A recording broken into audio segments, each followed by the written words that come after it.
Si Lilia, maniwala ka sa akin. Hindi na tayo aabutin ng kinabukasan kapag hindi pa tayo umalis ngayon. Kanina pa nawawala si Aling Fatima, di ba? At yung asawa niyang naghahanap, hindi ko na rin nakikita.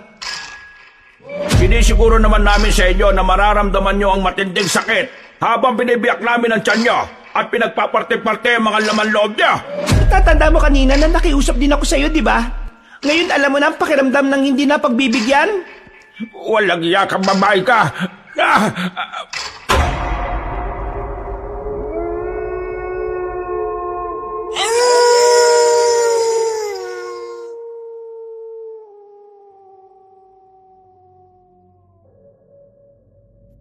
Pinagpalang araw sa inyo, Kabanong, at sa lahat ng mga kabangers at mga kayanggaw. Itago niyo na lang po ko sa pangalang Cecilia. It's not my real name. Kahit yung mga pangalan na nabanggit sa kwento ay hindi totoo. 20 years old na po ako at sumulat ako dahil katulad ng iba ay gusto ko ring marinig nila ang kwento ko. Isa po kong nepo baby, pero hindi kontraktor ang tatay ko. Nung nabubuhay pa ang mami ko, sinuwerte lang sila at nagkaroon ng sunod-sunod na negosyo hanggang sa maging bilyonaryo na sila. At alam kong sa tamang paraan nang galing ang pinaghirapan ng mga magulang ko. Proud ako roon, maliban na lang sa pagiging babaero ng tatay ko.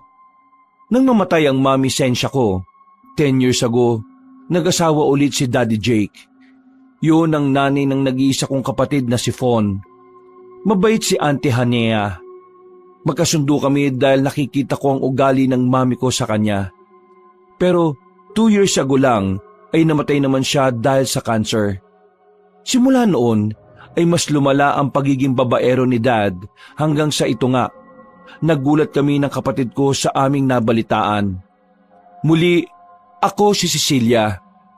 Kabanong, mga kabangers at mga kayanggaw.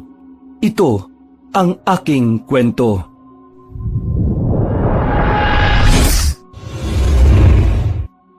Bago nga pala magsimula ang ating kwento, sana'y mapindot nyo muna ang subscribe button at ang notification bell para lagi kayong nanonotify pag may bago tayong mga kwento. At huwag nyo rin kalilimutan mag-like at comment.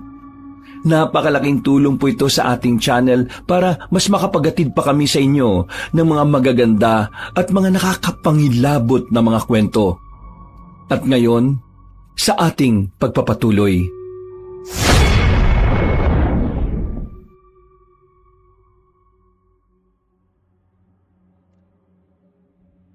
Tahimik ang buong mansyon, maliban sa lagaslas ng fountain sa tapat ng common area. Pero sa loob ng mansyon ay ramdam ko ang bigat ng tensyon sa pagitan namin ng Daddy Jake ko.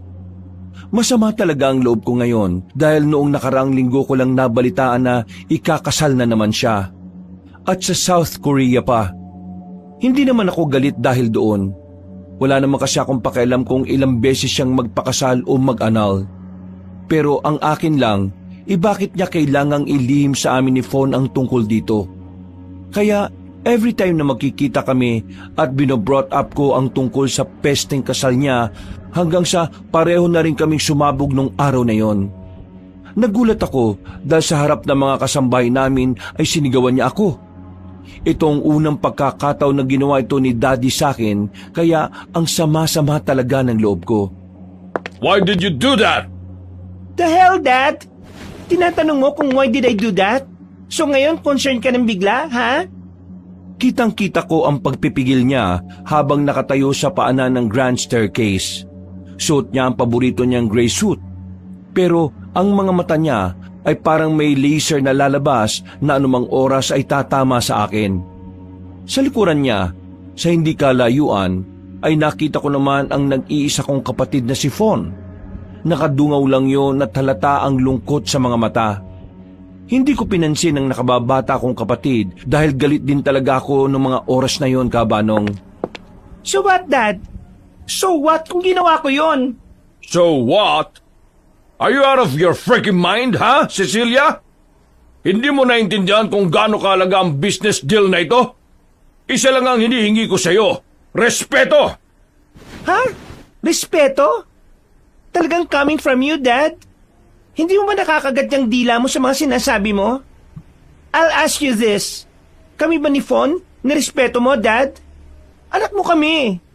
Bakit di mo sinabi sa aming ikakasal ka na? Paulit-ulit na lang tayo sa part na yan eh.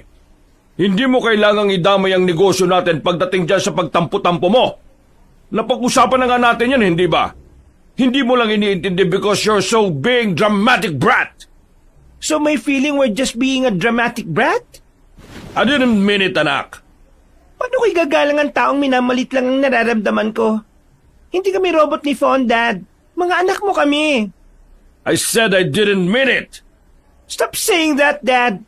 Stop saying you don't want to hurt your kids' feelings when that's exactly what you're doing right now. Kung di mo kayang irespeto ang nararamdaman ko bilang anak mo, mas mabuti pang umalis na ako rito. You can't walk away from me, Cecilia. I warn you. Yes, I can. Tandaan mo na ang lahat ng meron ka ay galing sa akin. Yung magarang kotse mo, mga branded mong damit, pati yung tuition fee mo sa abroad. Kung wala ako, wala ka! Oy, di lumabas din mula sa iyo ang totoo.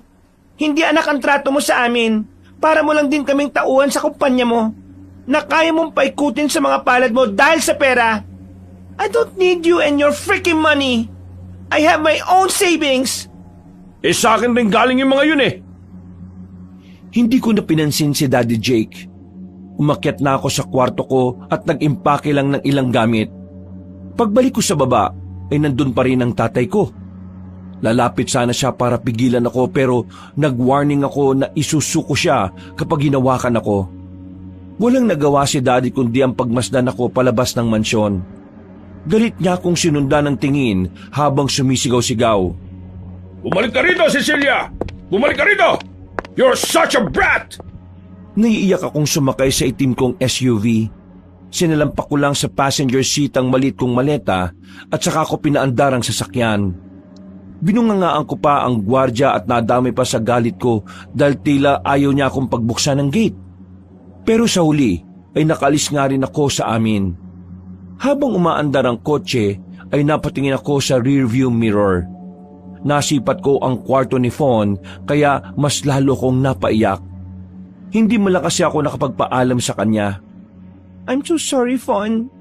I'm gonna miss you. Mabilis na lumipas ang oras. Huminto ako sa isang bangko at nag-withdraw ng cash mula sa savings ko. Naisip ko na kasi kaagad na baka ipa-freeze o ipa-hold ni Daddy ang bank account at credit card ko para mapabalik ako sa amin. Pero nakapag-decide na talaga ako na kailangan ko na ring magsarili ng buhay. Kung sakali man na magkaayos kami ulit ng Daddy ko, dadalaw-dalaw na lang din ako sa mansyon para makita si Fons. Nang matapos ko na ang pag-withdraw, kumain muna ako sa isang restaurant para magbawas ng stress at frustrations. Bumili na rin ako ng mga snack at nag-isip kung saan ako maaaring pumunta. I need to go a liblib na lugar para hindi ako makita ni Daddy. Magpapakalayo-layong pagong na talaga ako. Nagtuloy-tuloy na ako sa pagbabiyahe. At habang binabagtas ang expressway ay bigla namang bumuhos ang ulan. Mahina sa una pero unti-unti itong lumalakas.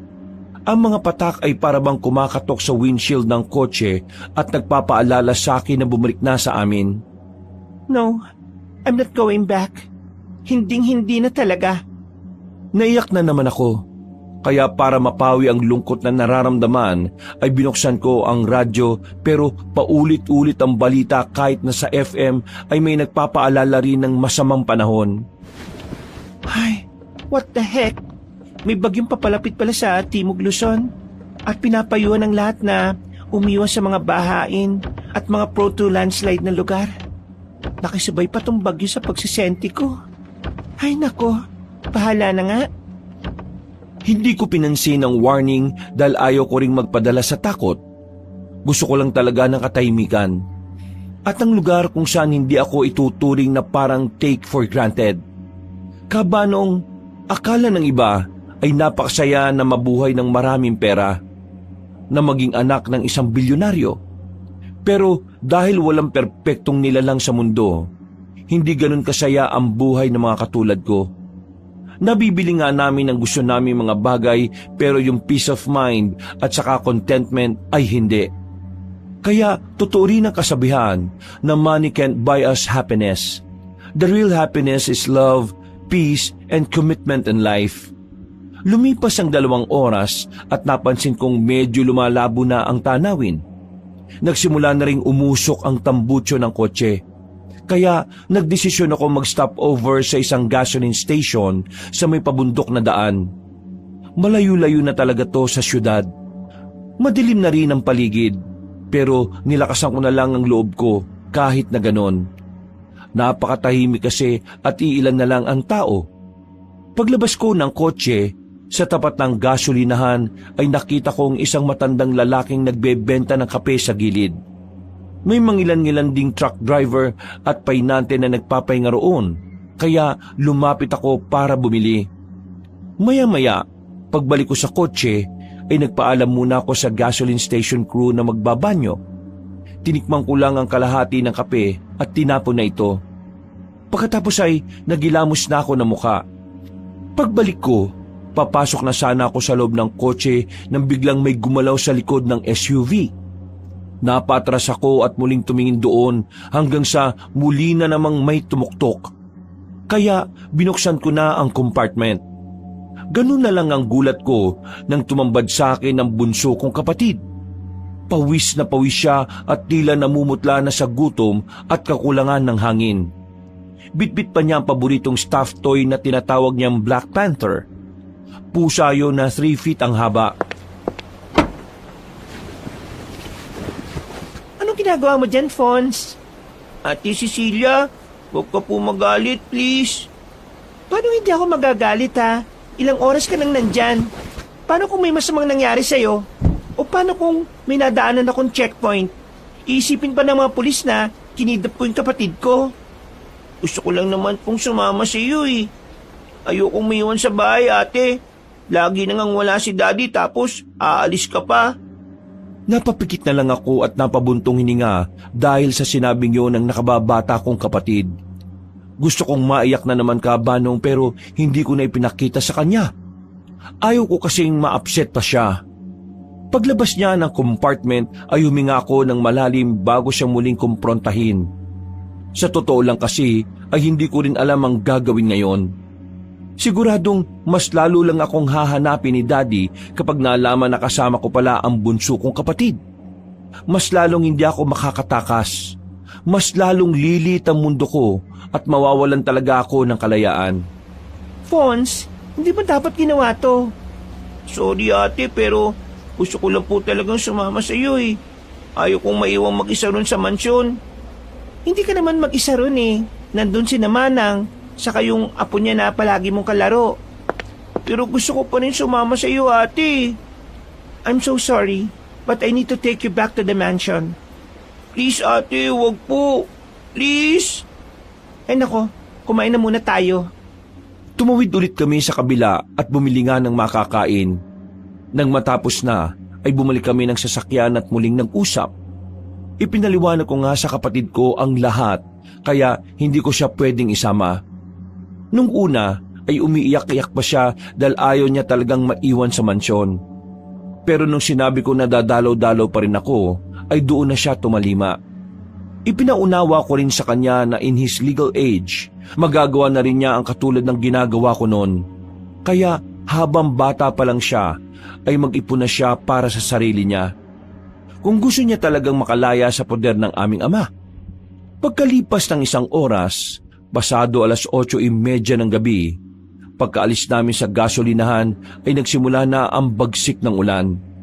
Halos zero visibility ang daan kaya nag-ingat talaga ako sa pagmamaneho lalo na't kasama ko pa si Fons. Binuksan ko ang radyo hanggang sa makarinig kami ng balita patungkol sa isang maliit na bangkong nilooban. Malapit sa lugar na yon. Hindi ko yung pinansin dahil naghahanap ako ng balita patungkol sa panahon. Sa lakas ng ulan ay wala na rin akong masyadong makitang ilaw sa kalsada. Ang tanging liwanag lang ay mula sa headlights ng kotseng minamaneho ko. Mabuti na lang din at merong fog light ang sasakyan ko kaya kahit papaano ay nakakausad-usad pa kami. Pons, matulog ka na lang muna kung inaantok ka ha. Kung di tayo makakapagbiyahe ngayong pauwi, hahanap na lang ako ng apartel, hotel or motel na pwede nating matuluyan ngayong gabi. Ate, kahit yung ulan, ayaw din akong pauwiin oh. Kaya sige na, isama mo na lang ako ate. Stop saying that. At napag-usapan na natin yan, di ba? Ibabalik kita sa mansyon dahil mas safe ka doon. So ate, you mean, hindi safe place yung pupuntahan mo? I'm not saying that. Masasabi mo lang kaya. Ay naku, matulog ka na nga lang. Pero hindi pa ako inaantok ate. Then stop talking na muna, okay? Para makapag-focus ako sa pagdadrive. Okay. Wala na nga muna nagsalita sa amin at habang tinatahak ang maulan na daan ay biglang nag-static ang boses ng nasa radyo. Hanggang sa mawala na nga ng signal pati ang GPS. Tila kumukuti-kutitap din ang ilaw sa mga poste kaya medyo naalarma ako. What's wrong ate? Wala. Sige na, mag-focus ka lang din sa paglalaro sa cellphone mo o kung ano man ang ginagawa mo. Nawalan nga po ng signal eh. Nag-loading na lang tong pinapanood ko. Dahil siguro sa bagyo. Nagpatuloy lang ako sa pagdadrive hanggang sa mapansin kong di na ako pamilyar sa lugar na tinatahak namin. Tumingin ako ulit sa GPS ng kotse pero hindi pa rin gumagana. Wala pa ring signal. So, nagtuloy-tuloy na lang din ako kabanong. Hanggang sa napansin kong may karatula na may nakasulat na Barrio Dalakit. Hindi ko alam ang nasabing lugar pero nagtuloy-tuloy pa rin ako dahil ang goal ko na lang din ay makahanap kami ng matutuluyan ng gabing yon. Mas lalong lumakas ang ulan na may kasama pang pagkulog at pagkidlat. Medyo takot pa naman ako lalo na kung parang napakalapit ng mga ito. Ilang saglit pa, nang muling gumuhit ang kidlat sa langit, napatingin kami pareho sa harapan ng maulang daan. Ate, stop! Dahil sa ginawa ni Fon, ay napadiin kagad ang paa ko sa preno. Doon ko lang din napansin na may lalaking nasa gitna ng daan. Basang-basa siya habang naka-helmet na kumakaway sa amin. Naka-leather jacket siya pero dahil sa ulan ay bakat ang pangangatawan niyang solid. May sukbit siyang waterproof na bag sa likuran at medyo makapal yon. Hindi ako lumabas ng sasakyan. Inilawan ko lang ang estranghero hanggang sa magtanggal siya ng helmet. In fairness kabanong, gwapo ang lalaki at matipuno. Pero naisip ko pa rin na baka modus niya lang ang paghingi ng tulong. Kaya nagkandado pa rin ako ng pinto at nanatili sa loob ng kotse kasama ang kapatid ko. Matagal kami sa ganoong proseso hanggang sa lumapit na nga siya at kumatok sa amin. Mas lalo tuloy akong natakot lalo na sa buhay ng kapatid kong si Fons. Hindi ako masamang tao, please. Tulungan niyo naman ako. Nasemplang kasi ako at nahulog yung motor ko dun sa baba. Inagusan ng tubig kaya hindi ko na nakita.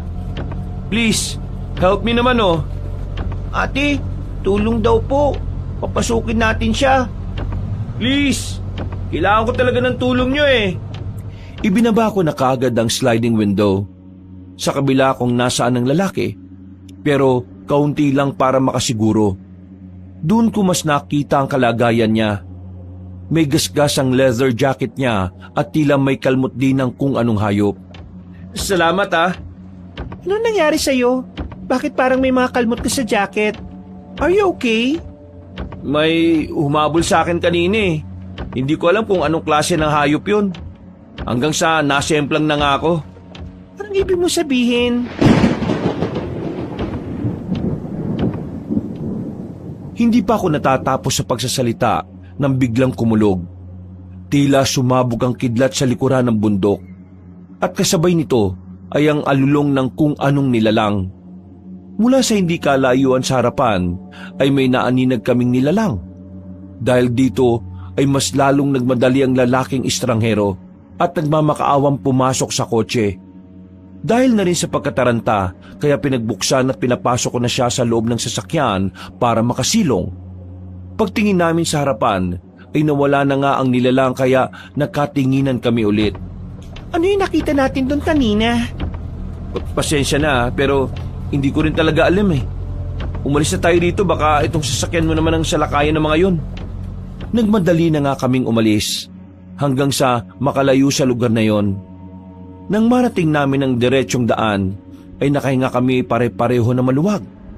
Saglit akong napatingin sa lalaki na nagtanggal ng jacket niya at bag. Nakita ko ang ilang sugat sa kanyang braso pati na rin sa bandang noo. Are you really okay, mister? Ang formal naman ng mister. My name is Steph pala. Salamat pala sa pagpapangkas mo sa akin ha. Kung hindi niyo ako hinintuan, baka kung napano na ako ron. Tapos itong kapatid ko ay si Fonz. Yung motor mo, paano na yon? Yun nga ang isang problema ko eh. Mag-iisang taon pa lang sa akin yon. Pero hindi bali, mapapalitan naman yon. Ang buhay hindi. Exactly. By the way, nakita mo ba yung mga sumalakay sa'yo? Ang totoo niyan, hindi rin talaga. Habang nagmamaneho kasi ako, may bigla na lang lumundag sa likod ko eh. At pinagkakakalmot ako. Yung una, nakakawala pa ako. Tapos yung umabol na sila, doon na ako nasemplang. At yun na nga, yung kwento ko kanina. Salamat talaga sa inyong magkapatid ha. Ang creepy naman. May idea ka ba kung nasaan lugar na tayo? Wala kasing signal dahil sa lakas ng ulan eh. Kaya hindi ko rin talaga alam kung nasaan na tayo. I'm sorry. Hindi rin ako pamilyar sa lugar na to eh. Taga saan ka ba? Taga kabilang probinsya. May pinuntahan lang tapos pauwi na rin sana. Ang kaso nga lang eh, binalas. Pasimple akong napaangat ng kilay dahil sa sagot ni Tef. Para kasing may kaduda-duda sa mga sinabi niya. Feeling ko ay hindi siya nagsasabi ng totoo. Kaya mas naging maingat na ako. Lalo na't meron akong dalang malaking cash money sa maleta. Pilit ko na lang din inaalis ang bagabag na yun sa akin dahil ayaw kong madagdagan ng stress sa isip ko. Nag-focus ako sa pagmamaneho. Pero mas lalo lang lumakas ang ulan. Pakiramdam ko ay parang hindi lang tubig ang pumapatak, kundi kasama na ang parusa mula sa langit. Hindi ko alam kung tama pa tong daan na to. Kung gusto mo, ako na muna magdadrive. Hindi na, okay lang ako. Yung daan lang talagang iniisip ko eh. Hindi kasi talaga ako pamilyar. Baka kailangan nating huminto sandali. Delikado kasi kung itutuloy natin ng ganito. Mas delikado rin naman kung bigla tayong hihinto. Di ba nga, yung nangyari sa'yo, meron nag-abang? Sa mga gantong klase pa naman ng lugar eh, usong-uso yung mga ganon dahil sa rebelde. Sa bagay, may point ka. Pasensya ka na ah. Hindi naman sa wala akong tiwala sa mga suwestyon mo. Nag-aalala lang talaga ako para sa kapatid ko. Oh, no problem. Kahit sino naman siguro, ganyan na magiging desisyon. At saka, alam mo, mas mabait ka pa nga eh. Kasi kung ibang tao lang talaga yung nakasalubong ko roon kanina, siguradong hindi ako hihintuan eh. Kaya from the bottom of my heart, thank you talaga sa inyong magkapatid. Welcome po, Kuya Tef. Sana po, magkita pa ulit tayo after this night. Ay oo naman. At kapag nagkita tayo ulit, ililibre kita. Talaga po? Ano naman po yung ililibre nyo sa akin? Ano bang gusto mo? Sa Disneyland! No problem. Magdi-Disneyland tayo sa next meetup natin. Habang nagdadaldalan sila ni Fonz, nagpatuloy lang ako sa pagtahak sa daan. Hinayaan ko lang sila ng kapatid ko. Pero may pagkakataon na sumusundot-sundot ako sa pagsasalita. Natigilan lang kami sa pag-uusap nang humina na ang ulan. Pasado 9:30. Maya-maya pa, paglagpas namin sa isang tulay ay tumambad na nga ang arko ng Baryo Dalakit. Napakunot ako ng noo dahil halos 1 oras pala ang nilakbay namin para marating ang nasabing lugar. Maya-maya pa ay napansin na namin ang mga bahay. Pero ang mas umagaw sa akin ng pansin ay ang magara pero nilulumang bahay na siyang pinakalitaw sa lahat. Nasa bandang pinakagitna yon at mula roon ay may nakita akong nakaparadang itim na van. Nang may lumabas na lalaki ay nagtungo ako roon para magtanong. Ate, saan po tayo pupunta? Magtatanong-tanong. Dito ka lang sa loob ah. Sige po. Tef, sasama ka ba? Oo, sige. Susunod ako. Mas lalo kong nagduda sa sagot niya. Pakiramdam ko talaga ay meron siyang itinatago sa amin. Dahil dito ay napatingin ako ng di sinasadya sa kanyang bag. Nang mapansin niya yun ay kaagad niyang tinakpan ito ng kanyang mga binti. Nasa ibaba kasi yun ang inuupuan niya. Sige Sel, mauna ka na. Magja-jacket lang ako ulit kasi kapag nakita nila akong ganito baka iba maisip nila.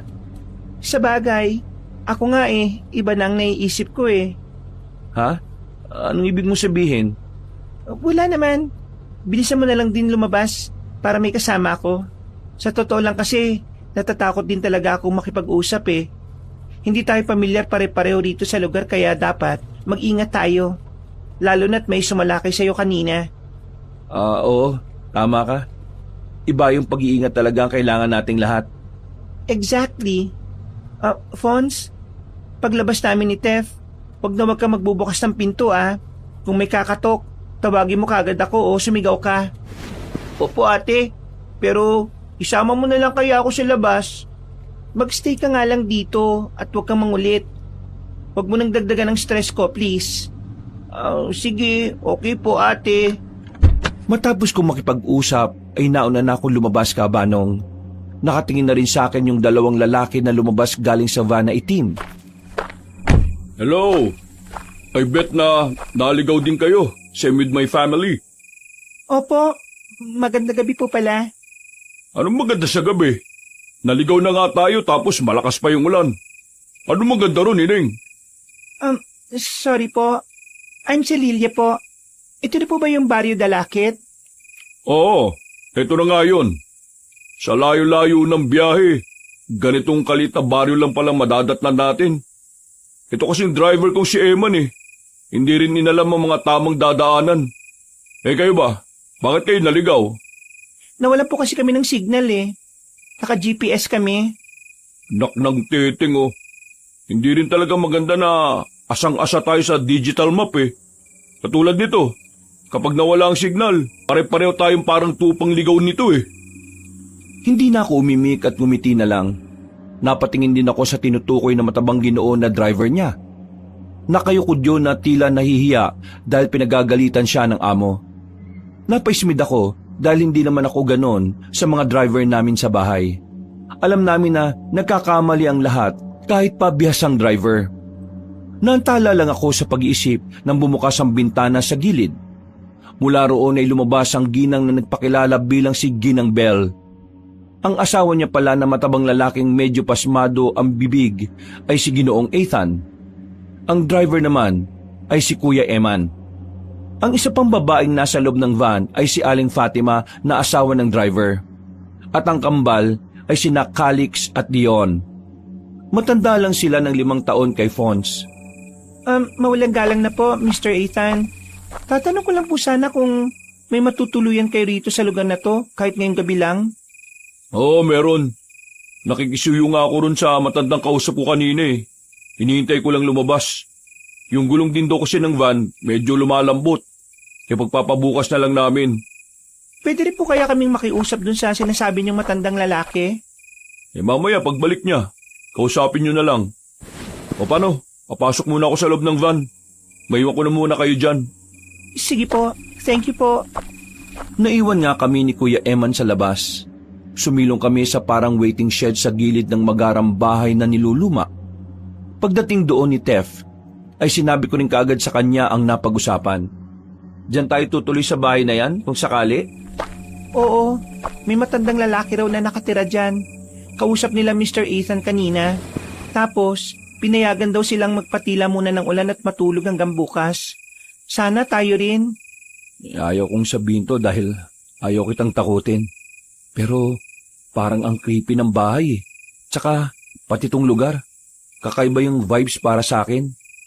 May choice ba tayo? Mas okay na siguro to kaysa makipagsapalaran tayo sa biyahe. Baka mamaya maaksidente pa tayo o matambangan katulad ng nangyari sa'yo. Sa bagay, alam mo, palaging may point yung sinasabi mo Kakaiba ka talaga magsalita at mag-isip. Para kang galing sa mayamang pamilya Ganyan mag-isip yung mga taong mayayaman Sa pagkakaalam ko lang Ngumiti na lang ako at hindi na nakasagot dahil bumukas ang pinto ng nasabing bahay. Mula nga roon ay iniluwa ang isang matandang lalaki na matangkad. Puti na ang buhok niya, pero kahit may edad na ay maganda pa rin ang kanyang tindig at matikas pa rin ang pangangatawan. Halos parang magka-level nga lang sila ni Tef sa pagiging matipuno. Nang mapatingin nga ako kay Tef, ay parang na-insecure siya sa katawan ng matandang lalaki. Masalata kasing batak yun sa natural na trabaho rito sa probinsya. Pasensya na kayo at medyo natagalan ako ha. Pinayos ko pa kasi yung mga tutulugan nyo eh. Teka, may bagong salta? Pasensya na po. Ako po si Kalilia at ito naman po si Tef. Makikiusap din po sana kami kung po pwedeng makituloy rin. Oo naman, pwede. Lahat ng napapatpad dito sa baryo namin bukas dito sa aming bahay. Pagpasensya nyo na lang dahil medyo luma na ito ha. Kaya ang tingin ng iba haunted house. Pero nasisiguro ko sa inyo na hindi nyo pagsisisihan ng pagtuloy dito. Salamat po. O sige, magsipasok na kayo bago pa lumakas ulit ang ulan. Sa loob na tayo magkwentuhan lahat para mas maging masaya ang gabi. Binalikan ko na nga kagad si Fon sa kotse. Pinayuhan din kasi kaming ilagay sa bandang plaza ang sasakyan dahil doon daw ang tamang parking.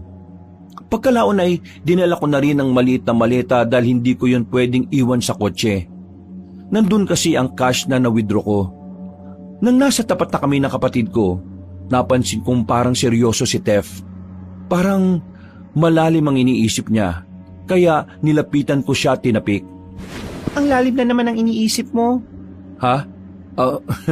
Wala, may inaalala lang ako. Sino naman?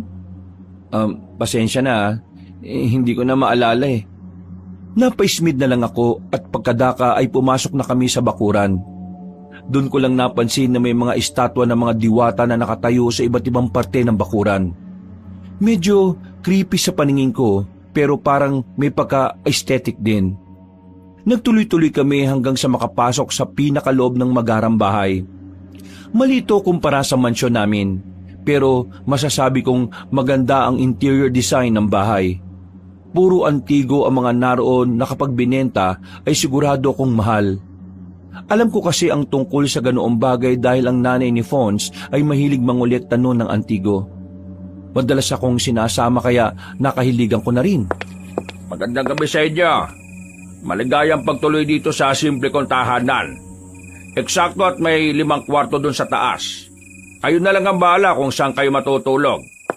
Sige, salamat ka, Goryo. Huwag kayong mag-alala dahil bukas papalitan ko ang kabaitan nyo ng pamilya ko. Nako, wala ka naman.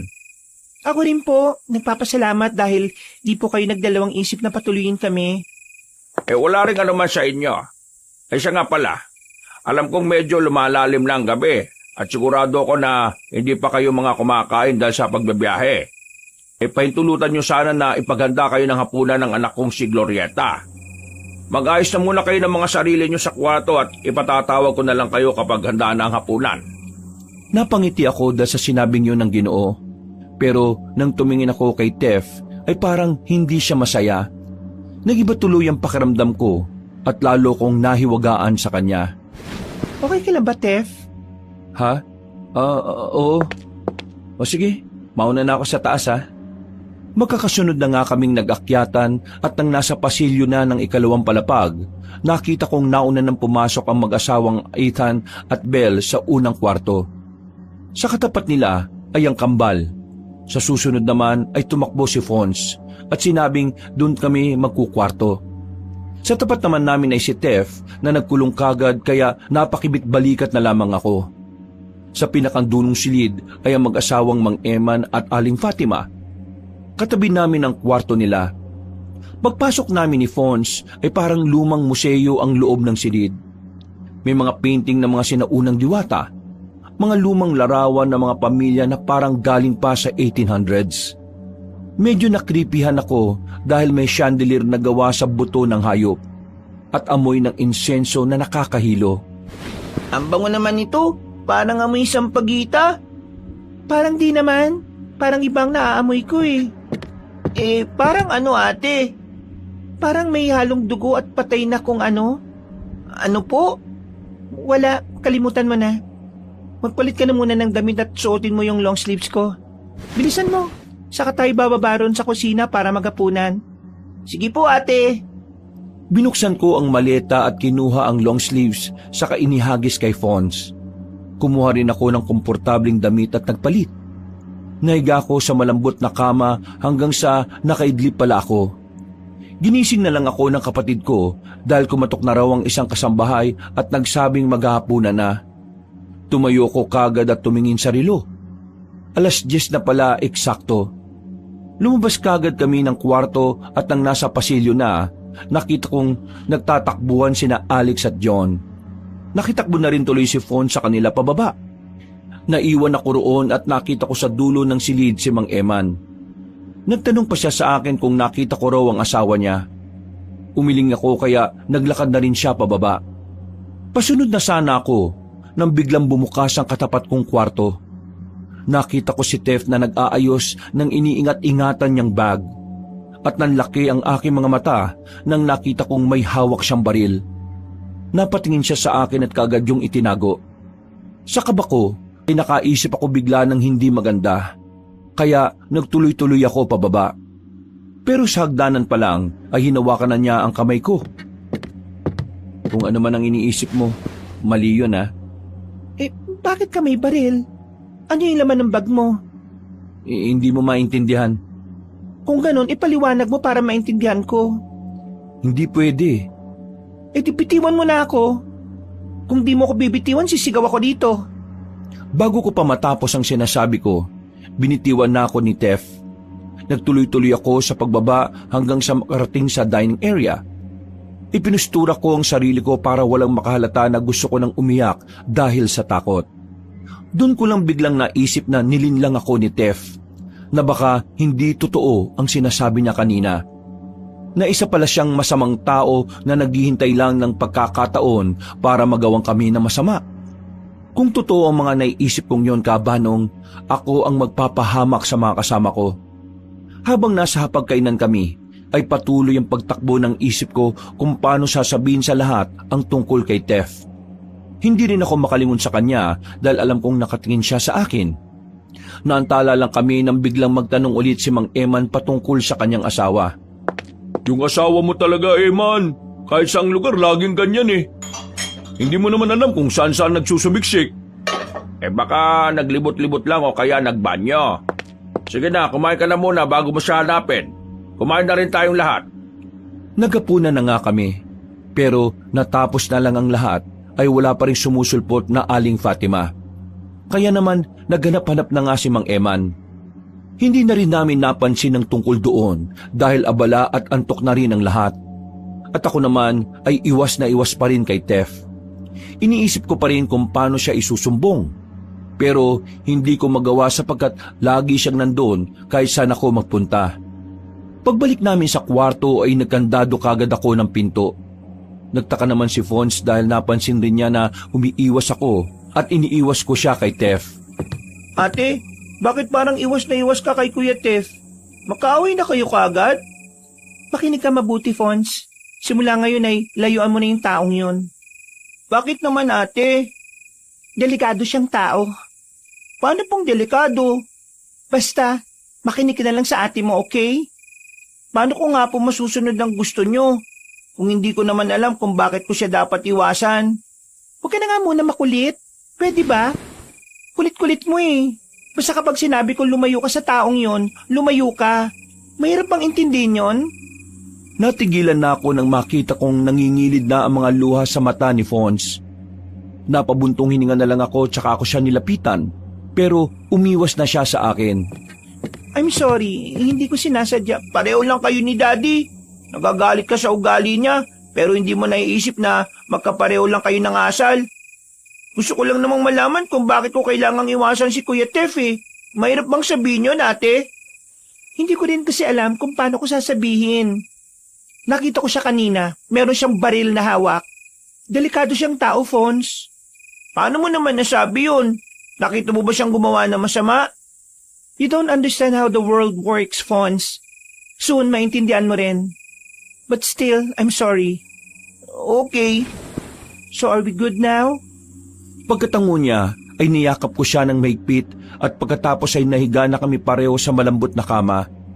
Pero nang makatulog na ang bunso kong kapatid, nag-double check ako kung nakalak ang pinto bago muling mahiga. Nag-check din ako ng cellphone pero wala pa ring signal.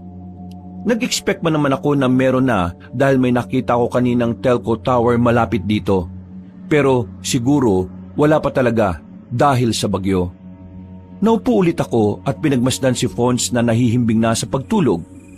Lord, kung nasaan man po kaming lugar ngayon ni Fons, ang prayer ko po ay iligtas niyo po kami sa anumang klase ng panganib. I trust you, Lord, more than anything in this world. At patawad na rin po sa pagsagot-sagot ko kay Daddy. Wish ko lang din po na palagi mong hipuin ang puso't isip niya. Na hindi niya lang din palaging i-take for granted ang mga anak niya. At nawa po ay maiuwi ko ng ligtas ang kapatid ko. Thank you so much. In Jesus' name I pray. Amen. Nakahinga ako ng maluwag pagkatapos ng pagdarasal na yon. Humiga ako at niyakap ng maigpit si Fons hanggang sa makatulog ako ng mahimbing. Pero dahil na rin sa dami ng iniisip ko, kaya dinalaw ako ng isang masamang panaginip. Nakahinto ang sasakyan namin sa gitna ng daan sa kasagsagan ng malakas na ulan. Nakita ko na may lalaki na lumapit at nagtanggal ng helmet na suot niya. Nang makita ko si Tef, ay nahintatakutan kagad ako. Lalo na nang makita ko yung hawak niyang baril. Tinutok niya yun sa akin hanggang sa paputokin niya. Pero sa halip na ako ang tamaan ay si Fons ang nabaril niya sa dibdib. Napasigaw ako sa takot pero nang pagmasdan ko si Tef, ay tawa lang siya ng tawa na parang isang demonyo. Hanggang sa lamunin na ako ng matinding kadiliman. Napabalikwas ako ng bangon dahil doon. Pasado 12:00 ng hating gabi ay napatingin ako sa pinto ng kwarto namin at nakita ko sa ilalim na may anino. Hindi ko yung pinansin. Bagkus ay niyakap ko ng mahigpit si Fons. Hanggang sa marinig ko ang boses sa labas. Boses ito ni Kagorio at ng anak niyang si Glorieta. Hindi ko marinig kung ano ang pinag-uusapan nila. Pero hindi ko rin alam dahil bigla akong kinutuban. Ano kayang nangyayari? Tumuyo ko ng dahan-dahan at lumapit sa pinto. Pasimple kong idinikit ang aking tenga para marinig ang pag-uusap nila sa labas. Pero wala na ang mga boses. Napatingin ulit ako sa ilalim at ang mawala ang mga anino nila, napabuntong hininga na lang ako. Hanggang sa biglang may kumalusko sa bintana. Paglingon ko roon, ay may nakita kong aninong tila dumaan. Nahapiyawan ko at sigurado kong hindi yung tao dahil namumula ang mga mata. What is that thing? Teka, paano may dadaan na hayop dyan sa bintana? Nasa second floor kami at wala namang pakpak yung nakita ko. Sa hindi malamang kadahilanan ay biglang bumilis ang tibok ng puso ko. Pero para makasigurado ay sumilip ako sa bintana sa labas. Pero napakataas nga ng ibaba para mag-abala ang isang nilalang na sumampa doon. Nangilabot na ako noon at hahawiin na sana ang kurtina paloob nang napatingin ako sa hardin sa ibaba. May 3 tao ako roon na nakita. Hindi ko sila nakita kanina sa loob ng bahay ni Kagorio kaya inassume kong mga kapitbahay sila o iba pang manggagawa. Pero napakulot ako ng noo dahil nang mapaharap sila sa banda sa akin ay parang nag-iba ang kanilang mga itsura. Ang balat nila ay parang namutla at namula ang mga mata. Hindi ako sigurado pero napansin kong parang nag-uslian ang mga ngipin nila. Dahil dito kabanong ay dali-dali kong hinawi paloob ang kortina hanggang narinig kong biglang bumukas ang pinto ng kwarto. Nagulat ako nang makita kong pumasok si Tef. Ano ginagawa mo dito? Paano ka nakapasok? Paano mo nabuksan yung pinto? Inilak mo yan Saka ko ni papaliwanag. Kailangan na nating umalis dito. Are you being serious right now? Kailangan na nating umalis? Bakit? Narinig ko si Kagorio at si Glorieta na nag-uusap kanina. May masama silang pinaplano. Delikado ang buhay natin dito. Bakit ako maniniwala sa'yo, ha? Baka nililinlang mo lang na naman kami. Maniwala ka naman sa akin. Tara na. Gisingin mo na kapatid mo. Don't come any closer. Sisigaw ako kapag lumapit ka. Believe me, sasabihin ko talaga sa kanila kung anong klaseng tao ka. I will tell them the truth. Kaya huwag kang magkakamali. Maniwala ka sa akin, Cecilia. Kung ano man ang nakita mo kanina, mali yung iniisip mo. May baril ako dahil... Dahil ano? Bakit hindi ka ngayon makapagsalita? Maghahabi ka na naman ng mga kwento, ha? Bis naman, Cecilia. May problema ba kayong dalawa dyan, mga iho at iha? Gulat kaming napatingin ni Tef sa kinaroroonan ni Kagoryo. Hindi kasi namin napansin ang pagsulpot niya. Niwala kaming narinig na yabag niya na papalapit sa amin. Samantalang dahil sa may kalumaan na ang bahay, kaya sa tuwing may maglalakad sa ikalawang palapag, kahit mahina ay naririnig. Lumalagotok kasi ang sahig na may karupukan na. Bakit nahimik kayo? Tinatanong ko kayo mga iho at iha. May pinagtatalunan ba kayo? Ano po kasi, wala po. Ganun ba? Akala ko nagtatalo kayo eh. Patulog na rin sana ako at napakit ako dito dahil parang nakarinig ako ng ingay. Kayo lang palang magkasintahan. Hindi po kami magjowa niyan. I'm single, Kagoryo. Hindi ba? Para kasi kayo magkasintahan sa itsura nyo eh. Bagay naman kayo Pasensya na ho, Kagoryo, kung naabala pa namin kayo. Mabuti pa magsitulog na kayo. Ating gabi na. At kapag ganitong oras pa naman lalo na kung maulan, naglilipa na mga malalaking lamok. Malaking lamok? Oo, mga dambuhalang lamok. At kapag nakagat kayo hindi lang dugo ang madadali, kundi ang laman ninyo. Magkandado kayo ng pintuan at bintana ha, para hindi makapasok ang mga lamok. Mahirap na. Sige po, salamat po. O sige na, babalik na ako sa ibaba. Kagoryo? Ano yan, iha? Hindi kagad ako nagsalita na magtama ang mga mata namin ng matandang lalaki. Napansin ko kasi na parang naging gold at namula-mula ang bilog sa kanyang mata. Pero nawala rin yung kaagad. Napabaling din kasi ako kay Tef na naghihintay lang din sa sasabihin ko.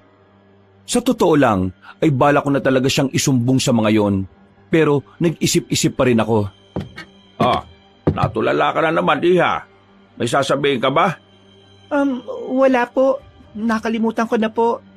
Pasensya na po, Ay, ganun ba? O siya, sige. Maiwan ko na kayo dyan. Kung ano man ang pinagtatalunan nyo, ayusin nyo na bago kayo matulog. Hindi natin masasabi kung hanggang kailan na lang ang buhay. Baka malay natin, ito na ang huling gabi na magkikita-kita tayo. Hindi ko alam, Kabanong, pero nangilabot akong bigla sa sinabi niyang yon. Pakiramdam ko ay meron siyang pakahulugan sa mga sinabi niya. Pero isinawalang bahala ko na lang din muna. Nag-focus na kasi ako kay Tef dahil bumaba na ng tuluyan ng matandang lalaki. Nakita mo yon? Wala tayong kamalay-malay. Bigla na lang siyang sumulpot. Tutong-totoo talaga yung narinig kong pinag-uusapan nila. Kaya maniwala ka. Kailangan na nating umalis dito. Oo. Kailangan mo na talagang umalis dito sa kwarto namin. Kung ano man ang ginagawa mo kanina, kung paano mo binuksan ang pinto ng kwarto na ito, kapag sinubukan mo ulit yon, sasabihin ko na talaga sa lahat na mamamatay tao ka. I don't trust you anymore. At wala akong pakialam kung totoo o hindi ang hinala ko. Basta wag na wag ka nang lalapit sa amin ng kapatid ko.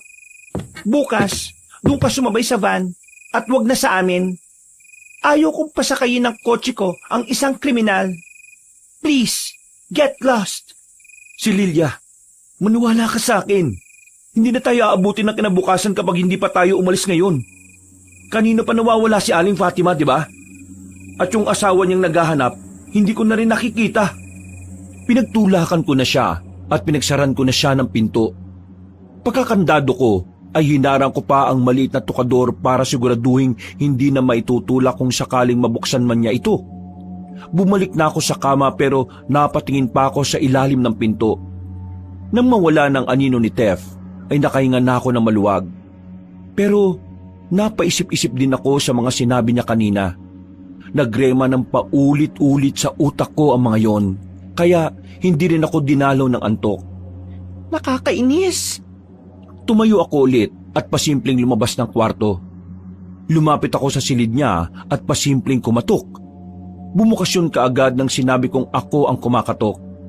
Napatingin muna ako sa bag niyang nakalagay sa kama. Nag-aayos na kasi siya ng gamit ng abutan ko. Parang handa nang umalis. Ano ba kasing nangyayari? Doon tayo mag-usap sa kwarto namin ni Fons. O sige. Kinuha niya kagad ang bag niya at nagpunta na nga kami sa kwarto para doon ituloy ang pag-uusap. Kinandado niya muna ang pinto bago siya magsalita. Pero pinigil ko rin muna. Oh, bakit na naman? Maniniwala lang ako sa'yo kapag sinabi mo ngayon sa akin kung sino ka talaga. Yung totoong ikaw. Okay, sige. Ang totoo niyan, yung nangyari na nakita niyo ako sa daan, totoo talaga yun. May sumugod sa akin habang nagmamaneho ko ng motor. Pero bago ka namin makita sa daan, sino ka ba talaga at bakit ka may baril? Ano bang laman ng bag na yan na parang iniiwas-iwas mo sa akin? Tandaan mo na kapag di ka nagsabi ng totoo, hindi na rin ako maniniwala sa'yo. O sige, ganito na lang. Pangako, sasabihin ko sa iyo ang totoo kapag nakalis na muna tayo sa lugar na ito. Hindi tayo dapat magtagal dito dahil baka matulad tayo kay Aling Fatima at sa asawa niya. Bakit? Ano ba nangyari sa kanila? Hindi ko rin alam, pero base sa narinig kong usapan ni Kagoryo at ni Glorieta kanina, may pinaplano silang hindi maganda sa ating lahat. Narinig ko na plano nila tayong patayin at kunin kung ano man ang mga dala natin. Seryoso ba talaga yung mga sinasabi mo? Mamatay na ako ngayon kung nagsisinungaling ako. Kung totoong mahal mo ang kapatid mo, maniniwala ka sa akin at aalis na tayo sa lugar na ito. Delikado mga tao sa bahay na to. Pero paano si Mr. Ethan at ang pamilya niya? Wala na tayong magagawa. Kung isasama natin sila sa lihim na pagtakas, sigurado madali tayong mahuhuli. Kaya tara na. Isang nakakakilabot na alulong na ang tumapos sa aming usapan, Kabanong. Sa sobrang lakas ng alulong na yon, ay parehong nanayo ang mga balahibo namin. Napa-sign of the cross kagad ako at dali-daling ginising si Fons na walang kamalay-malay sa mga nangyayari. Inayos ko na rin ang maliit kong maleta pero hindi na yung pinadala sa akin ni Tef. Dahil dito ay kinuha ko na lang ang maliit kong bag kung saan nakalagay ang na-withdraw kong pera. Ate, bakit mo po akong ginising? Tsaka, di ba sabi mo sa akin kanina, wag na akong lalapit kay Kuya Tef? Talagang sinabi mo pa yun sa kapatid mo, ha? Opo, kuya. Sabi pa nga ni ate, masamang tao ka raw eh. Pero nandito ka naman ngayon. Tama na yung Fons. Kunin mo na yung stuffed toy mo at aalis na tayo rito. Saka ka na magtanong kapag nasa kotse na tayo, okay? Kahit anong mangyari, wag kang bibitiw sa akin. Sige po, ate. Dali-dali na kaming lumabas ng silid, pababa sa hagdan hanggang sa sala. Habang nagmamasid-masid, ay mas dito ko napansin ang mga painting sa dingding ng bahay. Nang titigan ko ito na matagal, ay parabang gumagalaw ang mga mata sa painting. Dito ko lang din na-realize na kahawig ni Kagoryo ang mga nasa lumang larawan. May isang babae pa akong nakita roon. Para siyang diwata. Sobrang ganda niya pero sa hindi malaman na kadahilanan ay nangilabot ako sa itsura niya. Sa isip-isip ko, para siyang demonyita na nagtatago sa anyo ng isang magandang babae. Pabaling na lang ang atensyon ko sa mga kasama ko matapos hawakan ni Fons ang damit ko.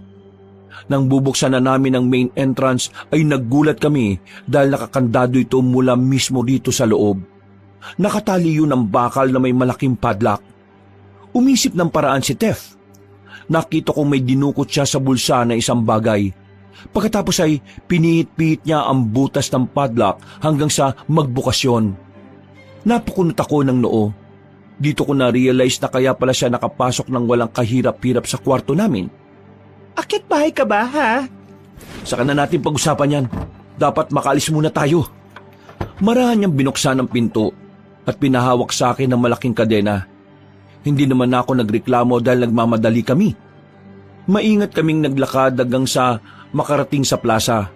Pero hindi kagad kami nakapunta sa sasakyan dahil nagkakatipon sila sa dakong yon. Si Kagoryo, Glorieta, ang kasambay nila at ang tatlong lalaking nakita ko sa hardin at ang iba pang taga roon. Eksakto na muling kumulog at sinundan ng pagguhit ng kidlat sa langit. Muntik pa akong mapatili. Mabuti na lang ay natakpan ko kagad ang bibig ko. Habang nakayukod kami, at nagmamasid sa paligid. Anong gagawin natin ngayon, Tev? Maghihintay tayo ng tiyempo bago pumunta sa kotse mo. Hanggat maaari, walang mag-iingay ha. Ano bang ginagawa nila? Hindi ko rin alam eh. Maghintay lang tayo at magtago na maigi. Nagsumiksik nga kami sa isang gilid at nagmasid sa gagawin ni Kagoryo. Maya-maya pa ay nakita ko kung paano magpalakpakan ng mga taga roon nang tumayo sa gitna nila ang matandang lalaki. Mga kapwa ko, dalakit noon. Pinagpala tayo ngayong gabi. Hindi natin kailangang mamingwit ng mga tao sa kabayanan. Kusa na silang nagpunta sa lugar natin. Hindi lang isa, kundi 9 na katao pa. Hindi pa rin talaga tayo pinababayaan ng mga ninuno natin. Nang diwata ng hangin at dilim. Ano mga pinagsasabi nila? Ano yung dalakit nun? Ano yung sinasabi niyang yun, Tev? Hindi rin ako sigurado eh. Pero dun sa lugar kung saan ako nakatira, naririnig ko na yung tungkol sa diwata ng hangin at dilim. Parang yung dalakit nun, parang mga uri ng sinaunang aswang. Aswang? For real? Aswang talaga? Believe it or not, pero totoong sinasabi ko. Alam kong hirap ka nang maniwala sa akin pero nakikita mo naman ngayon yung nangyayari, di ba? I know, right? Wait, look. May bitbit yung mga taong nandun, oh. Napatingin kami sa bitbit ng 4 na lalaki. Nakabalot naman ang mga yon pero alam namin mga tao dahil nagkukumislot pa at nakakarinig kami ng boses na parang umiingit at gustong kumawala. Malamang ay nakabusala mga bibig kaya ganon. Nilapat yon sa harap ni Kagoryo at pagkatapos ay saka tinanggal ang pagkakabalot. Ganun na lang ang gulat namin nang makita ni Mang Eman at Aling Fatima na parehong walang saplot. Nakatali na magkakadugtong ang mga paa, kamay at bibig nila. Kitang-kita sa mukha nila ang takot habang umiiyak at pilit na nagpupumiglas. Habang abala pa sa pagtulog ang mga bisita sa bahay ko, uunahin na natin ang 2 to. Ang mag-asawang kasambahay na talaga namang nagmamahala ng tunay. Ano, handa na ba kayong lahat, mga kapwa ko, dalakit nun? Nakita kong nagnitian ng mga taong nakapalibot kaya nag-angat na ng kamay si Kagoryo. Umikot-ikot pa siya habang tuwang-tuwa sa mga nangyayari. Makalipas ang ilang minuto ay muli siyang pumirmi at tumitig sa mag-asawang kasambahay. Mapalad kayo dahil kayo ang napiling regalo sa amin. Ninunong diwata ng hangin at dilim. Maraming salamat sa maganang gabing ito. Bago sumikat ang araw at bago tumakas ang bagyo, sinisiguro naming mauubos ang lahat ng aming mga bisita at wala kaming ititira sa kanila.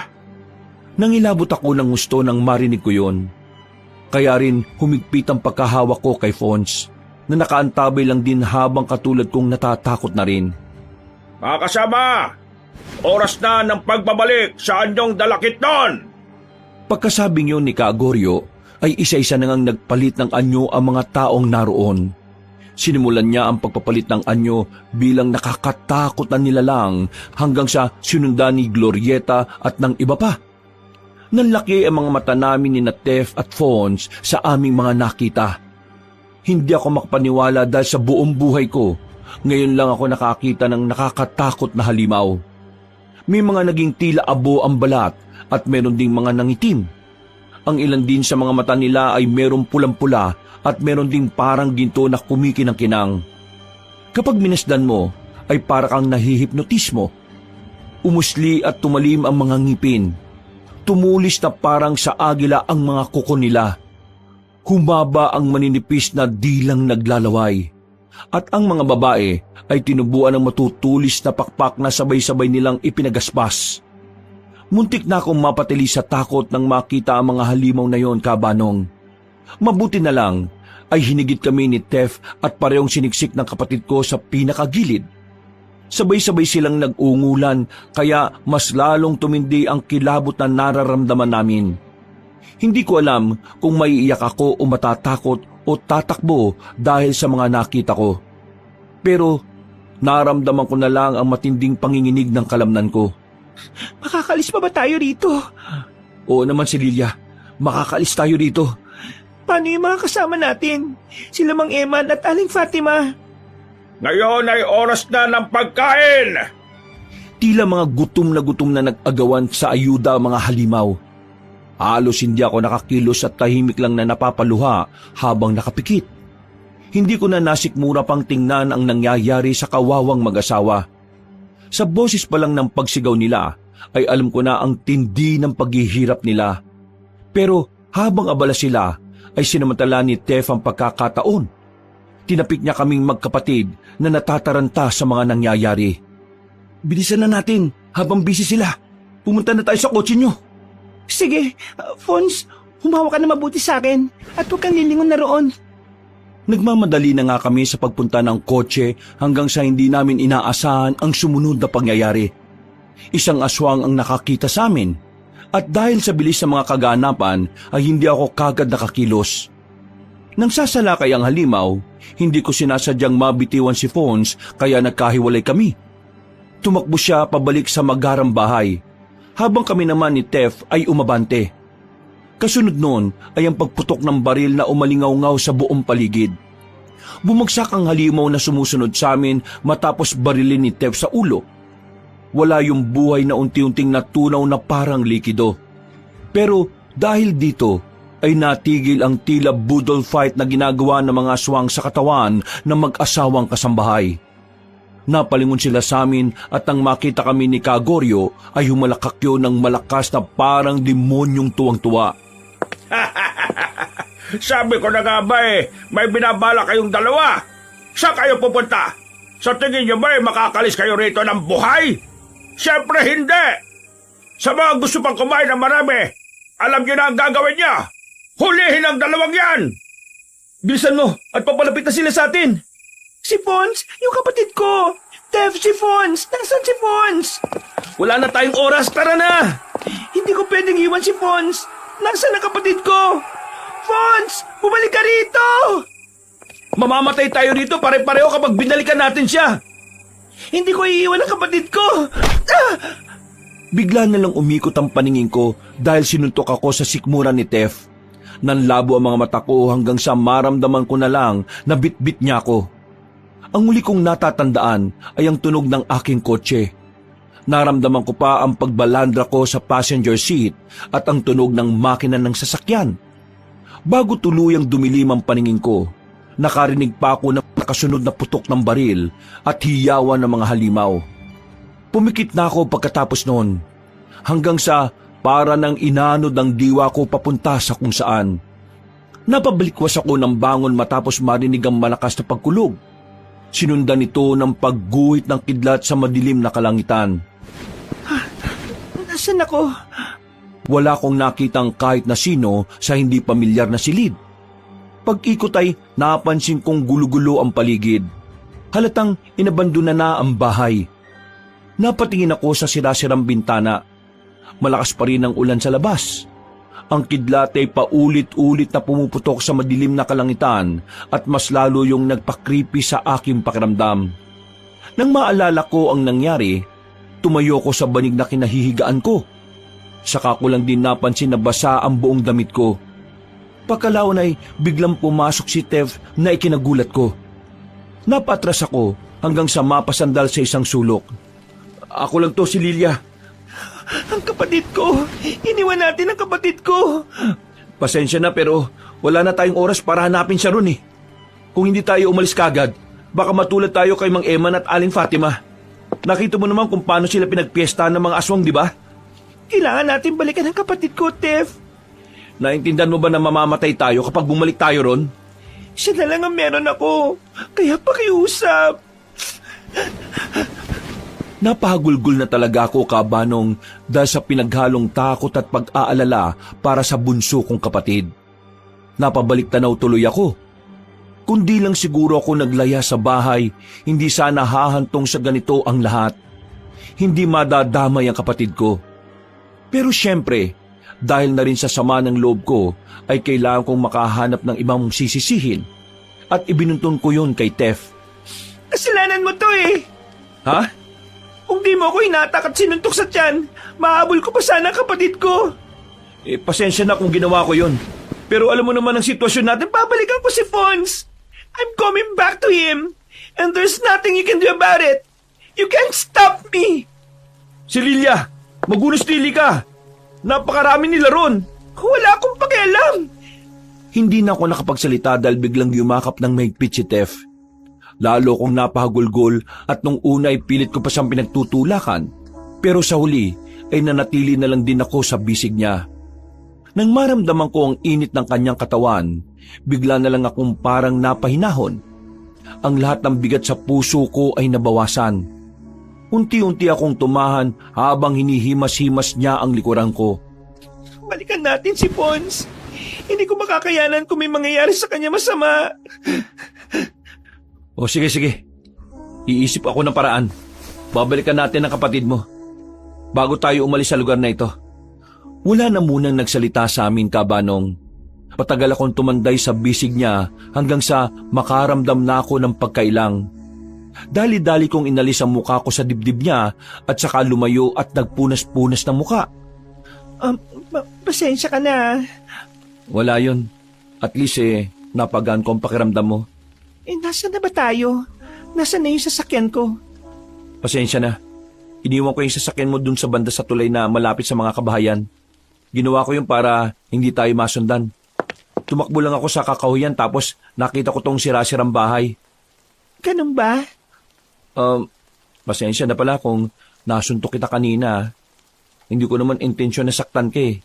Ginawa ko lang yun dahil... I understand. Pero kailangan natin balikan ng kapatid ko. Please, Steph. I know it sounds crazy pero nararamdaman kong hindi pa siya patay. Fawn is somewhere out there. Oo, sige. Babalikan natin siya. Naudlot na ang pag-uusap namin na makarinig kami ng mga kaluskos sa labas. Tila mga yabagyo ng kung anong nilalang. Hindi lang namin matukoy kung tao o hayop. Yumukod kami at nagtago. Hanggang sa muling mawala ang nasabing ingay. Tanging pagbuhos na lang ulit ng ulan ang naririnig namin. Sumilip si Tev sa bintana bago bumaling sa akin. Saan ka pupunta? Sisilipin ko lang kung may mga aswang sa labas. Tapos, babalik na tayo ron para hanapin yung kapatid mo. Pagtango ko, ay lumabas kaagad ng silid si Tef. Matagal-tagal din siya kaya habang naghihintay ay napatingin ako sa bag niyang nasa sulok. Dala ng curiosity, lumapit ako dito at binuksan ang bag. Nanlaki ang mga mata ko sa nakita ko. Isang bungkus ng pera kasi ang laman nun, pero ang iba ay may mga dugo-dugo pa. Iniwan niya rin doon ang baril at ilang magasin nito. Eksakto na pagbalik niya ay naabutan niya ako na hawak-hawak ang bag. Saan galing ang pera na ito? Ha? Sa akin yan. Ikaw yung nabalitaan sa radyo na nanloob sa isang bangko, no? Hindi mo naintindihan. Huwag ka munang lumapit sa akin, please. Si Lilia, hindi akong kalaban dito, kundi yung mga aswang na nasa labas. Hindi kita sasaktan.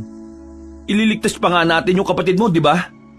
Please, huwag ka na munang lalapit sa akin. Don't come any closer. Tama nga ang hinala ko. You're a criminal. Hindi mo naintindihan si Lilia kung bakit ko yung ginawa. No! I understand everything now, Thep. Bagay na bagay sa yung pangalan mo because you're a thief. Kinuha ko ang baril at itinuto ko yun sa kanya. Napangat naman siya ng kamay. Pagkalaon ay sinukbit ko ang maliit kong bag at dahan-dahan kaming nagpalit ng pwesto. Hanggang sa ako ang pumwesto sa pinto. Saan ka pupunta? Babalikan ko ang kapatid ko. Delikado kung mag-isa ka lang doon. Ganon din naman yun eh. Delikado kapag kasama ko ang isang kriminal. Kaya mas mabuting ako na lang ang magpunta sa kapatid ko. I don't trust you anymore, Thef. Lumabas ako at isinara ang pinto, saka tumakbo sa kung saan. Hindi na ako nag-isip ng kung ano-ano. Ginusto ko na lang din na makalayo sa lugar na yon. Alam kong nakakainis tong ginawa ko, pero natatakot kasi ako, Kabanong, na baka kapag nalaman niya ang tungkol sa amin ni Fons, na mga anak ng bilyonaryo, baka i-hostage niya lang kami kapag nakaligtas sa mga aswang. I will never let that happen. Nagtuloy-tuloy na ako, hanggang sa marating ko ang nasabing tulay. Nakita ko nga roon na nakapark ang sasakyan ko. Lumapit kaagad ako dito at binuksan. Nang makita ko ang susi, kinuha ko ito. Nakita rin sa passenger seat ang malaking kadena na siyang pinangkandado doon sa bahay ni Kagoryo. Babalikan kita, my dearest car. Hintayin mo kami ng kapatid ko. Iniwan ko na rin muna roon ang bag ko na naglalaman ng mga perang na-withdraw ko. Pagkasara ay tumakbo na ako sa ulanan habang nagmamatsyag sa paligid. Maya-maya pa ay naaninag ko na ang mga kabahayan. Tahimik ang paligid, pero nag-ingat pa rin ako at inihanda ang baril na hawak ko. Mabuti na lang talaga ay sanay ako sa paggamit nito. Dahil madalas kaming isama ni Daddy kapag nagpa-firing range siya. Palagi akong sumusubo kaya nasanay na ako sa paghawak ng baril, pagkasa at pagpalit ng magasin. Nang makita ko ang van na naroon pa, sumagi kagad sa utak ko na hindi pa nakakalis ng bahay sina Mr. Ethan at ang pamilya niya. Napatingin ako sa plaza at napaiwas din ng tingin matapos makita ang kalunos-lunos na sinapit ni na Aling Fatima at Mang Eman. Halos walang natira sa mga lamang loob nila. Nakilala ko na lang sila dahil ang ilang parte ng ulo ay naroon pa. Sumalangit nawa ang kaluluwa niyo, Mang Eman, Aling Fatima. Umalis na kagad ako sa lugar na yon, Kabanong, pero nagmasid-masid pa rin ako sa paligid. Napakatahimik kasi at nawala ang mga aswang na nakita namin kanina. Saan kaya sila nagpuntahan? Napabaling na ang atensyon ko sa magarang bahay ni Kagoryo. Sumigaw kasi ng ubod ng lakas ang asawa ni Mr. Ethan na si Mrs. Bell. Tumakbo kagad ako roon para sana saklolohan sila. Pero nang mapatingin ako sa balkonahe sa ikalawang palapag, dito ko na nakita ang ginang. Nagmamakaawa siya para sa kanyang buhay. Naninikluhod at takot na takot. Pero tinawanan lang siya ni Glorieta pati ng mga kasama nito. Pagkalaon ay nagsaan yung aswang na sila at dali-daling sinunggaban ng walang kalaban-laban na babae. Dinig na dinig ko ang pagmamakaawa hanggang sa unti-unti nang nawala ang ingay. Dahil dito ay kinabahan na naman ako para sa buhay ng aking kapatid. Pumasok kagad ako sa loob sa pag-asang mahanap ang kapatid ko. Pero iba ang sumalubong sa akin pagdating sa kusina. Isang babaeng aswang na may matutulis na pakpak. Siya yung kasambahay nila Kagoryo. Ngumiti kagad yun sa akin pero hindi na ako nagdalawang isip pa. Pagkampay niya ng mga pakpak ay umangat ang kanyang paa mula sa sahig. Habang pasugod siya sa akin, itinutok ko ang baril at kinalabit agad ang gatilyo. Direkta yung tumama sa noo niya at bumagsak siya mismo sa harap ko. Wala ng buhay at unti-unting natutunaw. Pero dahil din sa ginawa kong yon, ay nakaagaw ako ng atensyon ng iba pang mga aswang na naroon sa loob ng magarang bahay. Narinig ko mula sa ikalawang palapag ang mabibigat na yabag na tumatakbo pababa. Nagmadali ako sa pagtago hanggang sa magsumiksik ako sa isang gilid. Sa kanan ko ay may hindi pamilyar na pinto. Maya-maya pa ay may dumaan na roong halimaw. Ito yung kaninang nasa balkonahe at nahuhuli roon si Glorieta. Nagpigil ako ng hininga para hindi nila maamoy. Sa pagkakaakala ko kasi, malakas ang pangamoy ng mga aswang lalo na pagdating sa hininga ng isang normal na tao. Pero nagtaka ako nang lumanghap-langhap sila sa ere. Pagkalaon ay nagdire-diretso rin papunta sa isa pang pinto sa kusina. Parang mahina ang pangamoy nila. Kakaibang mga aswang. Napalingon ako sa bandang kanan dahil dahan-dahang bumukas ang pinto roon. Akala ko nga ay may lalabas na aswang kaya napatras ako. Pero nang makita ko ang kambal na sina Calix at Dion ay pumasok ako roon kaagad at kinandado ang pinto. Sinundan ko sila pababa hanggang sa makarating kami sa basement. At sa dulo ay nakita ko si Mr. Ethan na duguan ng braso at magkabilang hita. May hawak siyang butcher's knife na may tumatagas pang sariwang dugo. Ano ba kayo, Calix, Dion? Sinabi ko naman sa inyo na huwag kayong pupunta ron sa tasa. Kung sino-sino pa dinalan nyo rito. Baka mapahamak pa tayo niya sa mga pinaggagawa nyo eh. Ang titigas talaga ng ulo nyo. Para kayong nanay nyo. Ako po ito, Mr. Wala akong pakialam. Paano kung nasundan ka ng mga halimaw na yon? Huwag po kayo mag-alala. Sigurado po akong walang nakasunod sa akin. Paano ka nakasisiguro? Kita mo at may baril ka pa? Malamang sa pagpapuputok mo, lalong magpuntaan dito mga halimaw na yun eh. Pasensya na po. Hindi naman nila ako nakita eh. Sigurado po ko ron, Mister. Inismiran lang ako ng Ginoo. Pagkatapos ay nagpatuloy na siya sa pagbenda sa mga sugat niya. Gamit ang parte ng damit niya, nagpatulong din siya kay Calix habang si Dion naman ay lumapit sa akin at nagtanong tungkol sa kanyang nanay. Mahirap man sa loob pero sinabi ko sa kanila ang totoo, na nakita ko si Mrs. Bell na nilalantakan siya ni Glorieta. Dahil dito ay mas lalong naggalit ang kanyang asawa. Nag-iyakan naman ng kambal kaya inalo ko sila pareho. Nang mapatahan na ang dalawa, ako naman ang nagtanong. Sinabi ng kambal na nakita nila si Fons at isasama sana nito sa basement pero nagkahiwalay na naman sila. Hindi na nasabi ng kambal kung paano sila nahiwalay sa kapatid ko. Pero duda ako dahil biglang nag-iba ang ekspresyon ng mukha ni Mr. Ethan. Saan niyo uling nakita ang kapatid ko? Hindi ko na alam kung saan siya nagpunta. Inuna ko nang iligtas sa mga anak ko. Alam nga namang iwan ko rito si Calix at Dion para lang balikan ng kapatid mo. Hindi ko naman po sinabing ganon. Pero sana man lang... Anong sana man lang, ha? Kung di ka naging pabayang babae, hindi naman maiwalay sa'yo kapatid mo eh. Ako pa sisisihin mo? Hindi ko naman kayo kargo. Hindi na ako nakaribat dahil nasa pula ko sa mga sinabi niya. It really hits me hard, Kabanong. Totoo naman kasi talagang kasalanan ko kung bakit nalagay sa ganitong sitwasyon ng kapatid ko. Gusto kong maiyak pero pinigil ko na lang din ang sarili ko. Wala naman akong mapapala kung magdadamdam ako ngayon. Hindi to naayon sa kalagayan namin ngayon. Tumayo na lang ako at bumuntong hininga ng malalim. Pagkatapos ay saka ako nagmasid-masid sa paligid hanggang sa mapansin kong isang lumang pinto. Hindi yun mahalatang pinto dahil may nakaharang na maliit na tukador at malaking antigong salamin. Nagkataon lang talaga na nakita ko ang maliit na siradura. Lumapit ako dito at tinulak ang mga nakaharang. Nagkosyon ng ingay kaya mas lalong nag-alburuto si Ginoong Ethan. Ano ba ginagawa mo? Hindi mo alam na nagtatawag ka na naman ng atensyon ng mga aswang eh. Pasensya na po pero nakakita ko ng pinto oh. Anak ng baboy naman oh!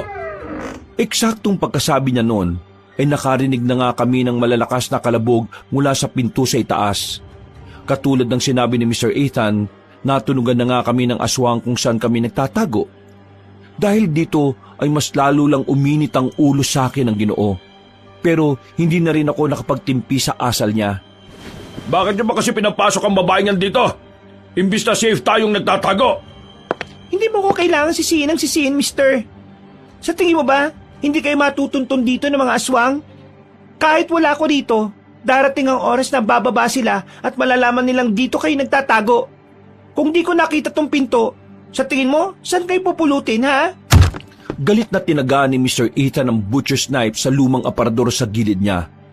Tumitig siya sa akin na masama na parang aatakihin niya ako anumang oras. Mabuti na lang, humarang si Calix at Dion dahil nakita nilang nabutas na ang pinto sa itaas. Wala na kaming inaksayang oras. Tumakbo kami papasok sa nakita kong lagusan. Kahit hindi namin alam kung saan yun patungo. Tinabi pa nga to ng Ginoo, kaya nagpahuli na lang ako. Sinara ko kagad ang pinto at nagtuloy-tuloy na kami. Mabuti na lang din ay may dala akong mga cellphone. Piniram sa akin ni Calix ang kanya na siya kong ginamit ang torch. Mabuti na lang din, diretsong daan kaya hindi kami masyadong nahirapan. Maya-maya lang ay nakaramdam na kami ng malamyang hangin. Sinyalis na malapit na ang labasan.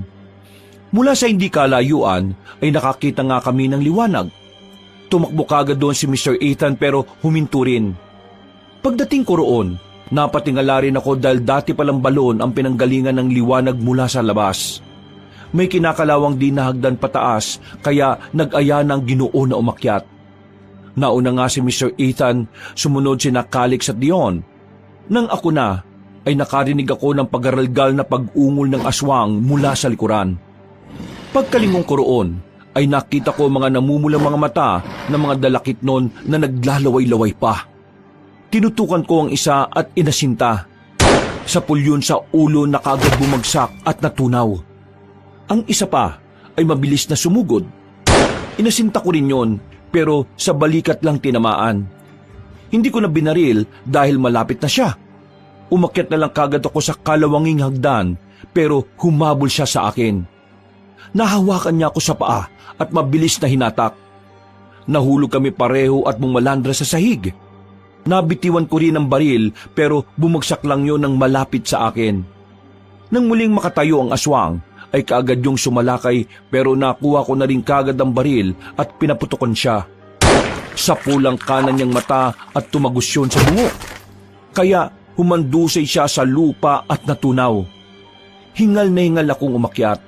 At nang nasa labas na ay iginala ko ang tingin ko. Nasa bandang likuran pala kami ng magarang bahay. Nakita ko ang mag-aama na tumatakbo na palayo. Papunta sa kakahuyan. Tumingin pa sa akin ang kambal at sumenyas na sumunod sa kanila. Pero nakita ko rin kung paano sila sitahin at pigilan ni Mr. Ethan. At mula sa hindi kalayuan ay nakita ko ang lumilipad na babaeng dalakit noon. Si Glorieta na pasugod sa kanila. Mr. Ethan! Huwag kayong tumakbo dyan! Nandyan yung aswang! Calix! Dion! Tumingala kayo! Dahil hindi nakikinig ang matabang lalaki, kaya napilitan akong sumugod sa kanila. Halos magingal kabayo na ako.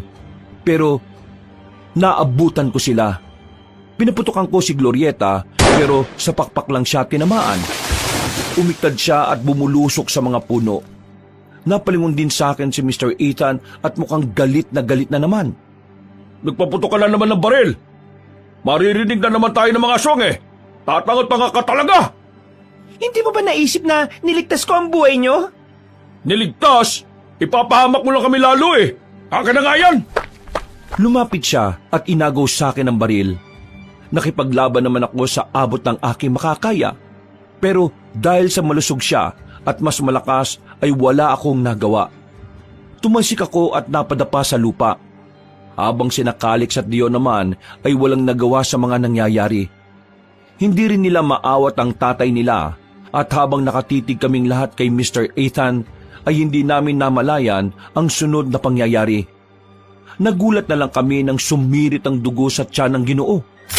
Pagkatapos ay bigla na lang sumulpot si Glorieta sa likuran habang inaangat ang lalaking duguan. Nabitiwan niya ang baril na kaagad kong kinuha. Pagkatapos ay hinata ko sina Calix at Dion na sumisigaw sa takot. Nakipaglaban pa si Mr. Ethan gamit ang butcher's knife. Ginawa niya ang lahat para mapatay din ang aswang. Nataga niya yon sa magkabilang leeg at dibdib pero pinagtututusok naman siya ng matutulis nitong pakpak. Sabay silang humandusay ni Glorieta sa lupa at nawalan ng buhay. Hindi na kami lumapit nang makitang natutunaw na ang aswang. Alam ko na rin naman kasi napatay na ang tatay ng kambal. Pasensya na pero kailangan na nating umalis dito. Sumunod kayo sa akin, madali kayo. Umiba kami ng daan, papunta sa kaliwang banda. Napansin ko kasi na mas malapit ang daang yon papunta sa tulay kung nasaan ang sasakyan ko. Naisip ko rin sa mga nangyari na posibleng wala na talaga si Fons. Kaya tinanggap ko na lang kahit na masakit. Ang mahalaga ay mailigtas ko kahit papaano ang kambal at sama-sama kaming makalayo sa lugar na yon. Pero habang tumatakbo ay napalingon kami sa bandang halamanan. Tumuro si Calix at nakita ko nga si Fons na nakatayo sa isang gilid. Nanginginig sa takot at umiiyak sa harap ng isang babaeng nakangiti. Pinagtago ko muna ang kambal para balikan ang kapatid ko. Nang malapit na ako sa kanya ay biglang nagpalit ng anyo ang babae. Ang mukha niya ay napupunit, bumubuka sa gitna, at sa loob ay mga ngipin na parang sapating. Nagimbal ako dahil kakaibang uri yun sa lahat ng nakita ko. Bigla kong naalala ang nakita kong painting sa loob ng bahay. Siyang-siya nga yun, ang pinakaninuno nila bago ang henerasyon ni Kagoryo. Siya yung magandang babae ron sa painting na kapag pinagmasdan mo ay parang may kakaibang madilim na aurang babalot sa'yo. Fons! Takbo rito, bilis! Ate! Tulong! Tumakbo pa palapit sa akin si Fons pero sumunod ang nakakatakot na halimaw. Ibinuka niya ang napakalaki niyang mga pakpak at bumulusok sa amin. Mabuti na lang ay nakadapa kami ni Fons. Pero hindi pa siya natapos. Umikot siya at nag-glide pabalik. Muli niya kaming sinalakay, kaya tumakbo kami sa mga puno. Doon ay hindi siya nakaporma. Pero hindi naman nawala ang determinasyon niyang mahuli kami. Kaya sunod-sunod ko siyang pinaputukan. Tumama yun sa pakpak kaya napaangil siya. Pero ang katakataka ay nakarinig pa ako ng mga pag-angil sa iba't ibang panig ng lugar. Para bang katulad ng babaeng dalakit nun na to ay nasaktan din sila. Ate, natatakot ako. Ayoko mamatay dito. Oo, hindi tayo mamamatay dito, Fons. Basta, wag ka na lang lalayo ulit sa akin, ha? Natigil na kami sa pag-uusap ng umungulang aswang na parang nagtatawag ng mga kasama. Dahil dito ay pinaputukan ko siya ulit ng 2 beses. Nakalipad na siya pataas kaya hindi umabot ang baril. Sinamantala naman namin to ni Fons. Tumakbo kami palayo. Pero nadapa ang kapatid ko dahilan para mabitiwan ko rin siya. Dali-dali akong bumalik pero pabulusok na naman ang aswang sa amin. Inakay ko kagad si Fons. At nang papaputukan ko na ang halimaw ay hindi na nag-click ang gatilyo. Sinyalis na wala ng bala ang baril. Bakit ngayon pa? Dali-dali kong binunot sa tagliran ko ang extra magazine pero dahil sa taranta ay nahulog naman yon. Nawala na tuloy ako ng oras na maikasapa ang baril. Kaya niyakap ko na lang ang kapatid ko at pumikit. Pero sa isang iglap ay nakarinig kami ng pag-angil. Pagdilat ko ng mga mata ko ay wala nang halimaw. Si Tef na ang nasa harapan ko. Hingal na hingal siya. Hawak-hawak ang kadenang naiwan doon sa sasakyan. Nakarinig kami ng malakas na pag-angil. Hindi lang galing sa babaeng dalakit nun, kundi sa iba't ibang parte na naman ng lugar katulad kanina. Medyo nagtaka na ako pero natauhan lang ako bigla nang sigawan ako ni Tef. Takbo na! Bilis! Saan? Doon sa sasakyan! Nandun lang sa harap ng dan ko iniwan, kasama ng susi. Diretsuhin nyo lang yan at makikita nyo kagad. Salamat! Saka ka na magpasalamat, magmadali na kayo. Pero paano ka? Susunod ako, bilis na, babalik na yung mga aswang. O sige. Hindi na kami nag-aksaya pa ng oras, Kabanong. Hinata ko kagad si Fons at tumungo sa kinaroroonan ni Calix at Dion. Sabay-sabay kaming tumakbo palayo. Pero natigil din kami nang biglang kumulog ng malakas. Sinundan niyo ng pagguhit ng kidlat sa kalangitan. Paglingon ko kay Tef, ay tila dinagit na siya ng nakakatakot na dalakit noon papunta sa kung saan. Hindi ko na rin siya nagawang balikan dahil mas priority ko ang mga kasamang bata. Bumuhos na naman ang ulan at mula sa hindi kalayuan ay nakita ko si Kagoryo na tuwang-tuwa. Humahalakak siya na parang demonyo. Dahil dito ay nag-iyakan ng mga batang lalaking kasama ko. Akala niyo makakatakas kayo sa lugar na ito? Sa tingin niyo, paalisin ko kayo ng basta-basta? Wala mo na kami, Kagoryo. At kahit ang mga bata na lang, maawa ka sa kanila dahil marami pa silang pangarap sa buhay. Tama ka nga naman sa sinabi mo. Mga bata pa sila at marami pang pangarap sa buhay. Naisip ko rin yung sinabi mo. Ngayon, tatanungin kita, Cecilia. Handa ka ba talagang ibuwis ang buhay mo para sa kanila? Oo, pero kailangan ko makasiguro na makakaligtas sila. Ate, huwag mo akong iiwan, please. Fons, makinig kang mabuti sa akin. Kailangan nyo nang umalis. Dapat mabuhay kayong 3. Ibibigay ko sa inyo itong baril dahil marunong ka namang gumamit. Natatanda mo yung shooting natin sa firing range kasama ni Daddy, di ba? Please, ate. Huwag mong gawin to. Kailangan. Tumakbo na kayo sa sasakyan. Pagkatapos ko siyang makausap. Marunong ka rin naman mag-drive, di ba? Tandaan mo yung tinuro ko sa iyo kapag tinatakas natin yung kotse ko dati. Kailangan mo mabuhay. At kapag hinanap ako ni Daddy, sabihin mo na hindi mo alam. Hindi, ate. Hindi kita kayang iwan. Kayanin mo, Fons. You want to be an independent man someday, di ba? Dito mo sisimulan yon. Kaya makinig ka sa ate mo. Tama na kadramahan yung mag-ate. Magdesisyon ka na habang hindi pa nagbabago ang isip ka. Napalingon kaming lahat kay Kagoryo at sa iba pa niyang kasama na parami na ng parami. Nagpatuloy naman ang pagbuhos ng ulan habang patuloy pa rin siya sa pagtawa. Ano? Nakapag-isip-isip ka na ba, ha? Kanina pa ako nakapagdesisyon. Ngayon, gusto ko makasiguro na makakaalis sa mga batang ito. Tapos na ang oras ng pagpapasya. Anong ibig mong sabihin? Natapos na ang kasunduan. Dahil sa narinig kong mga makabagbag damdaming pagdadrama mo, natig ang puso ko. Ang desisyon ko para sa mga batang yan ay maganda. Anong maganda? Maganda kung sila ang uunahin kong ipakain sa mga kapwa ko dalakit nun. Nangiya ka! Wala kang awa! Bata lang sila! Huwag kang tanga. Yun na nga eh. Mga bata sila. Kaya siguradong mas sariwa, mas malambot, at mas malinamnam at masarap ang mga karne nila. Lalo na ang sariwang dugo. Hunghang ka kung iniisip mong palalampasin namin ng mga kagaya nila. Minsan lang mangyari ang ganito sa amin, dito sa baryo namin, na makatikim kami ng maraming putahe sa isang gabi. Parang napakahaba ng oras na ito. Kaya bakit namin palalampasin ang pagkakataong biniyayaan kami ng mga diwata ng hangin at dilim?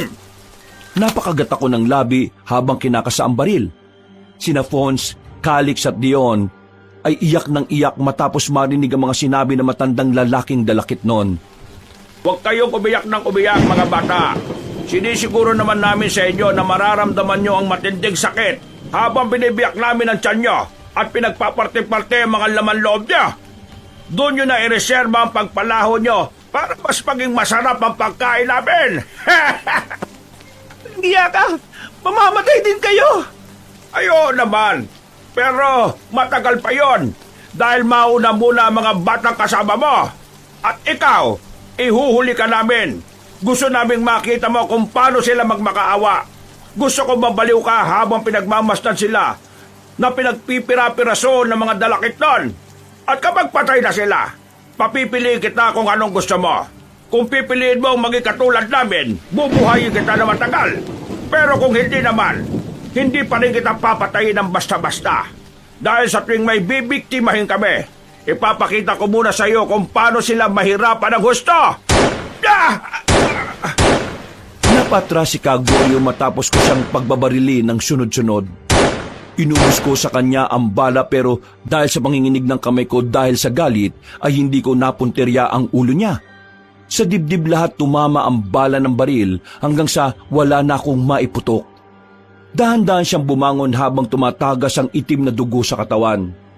Pagkalawan ay humalakak na naman siya na parang demonyo. Sinayang mo lang ang bala ng baril mo. Dito mo dapat ako pinunterya sa ulo. Dahil wala na akong magawa, kaya binato ko na lang sa kanila ang baril. Pagkatapos ay hinata ko na ang mga batang lalaking kasama ko. Tumakbo na kami palayo na mas lalo lang tila ikinatuwa ni Kagorio. Ilang saglit pa ay narinig ko na ang pag-ungol at alulong ng mga aswang. Paglingon namin ay humagulgol na sila lahat. Hindi ko na rin talaga alam kung saan kami dadalhin ng mga paa namin, Kabanong. Maigpit ko na lang hinawakan ng kapatid ko habang nagpapatuloy. Nang makita ko silang nagiiyakan sa takot ay unti-unti na rin pumatak ang mga luha ko. Hindi ko na yun napigil pa. Ang daming alaala na nanumbalik sa akin. Mga masasayang araw na kasama ang mami ko, ang daddy ko, ang auntie ko, pati si Fons at kung ano-ano pa. Para ba itong yung sinasabi ng mga tao na kapag malapit ka ng mamatay, ay kusa na lang daw nagbabalik tanaw ang isang tao sa mga nakalipas. Ate, mamamatay na po ba tayo dito? I'm sorry, Fons. I'm really sorry. Ate, I love you, till the very ends. Huminto ako at niyakap ng maigpit ang bunso kong kapatid. Ganun na rin ang ginawa ni na Calix at Dion.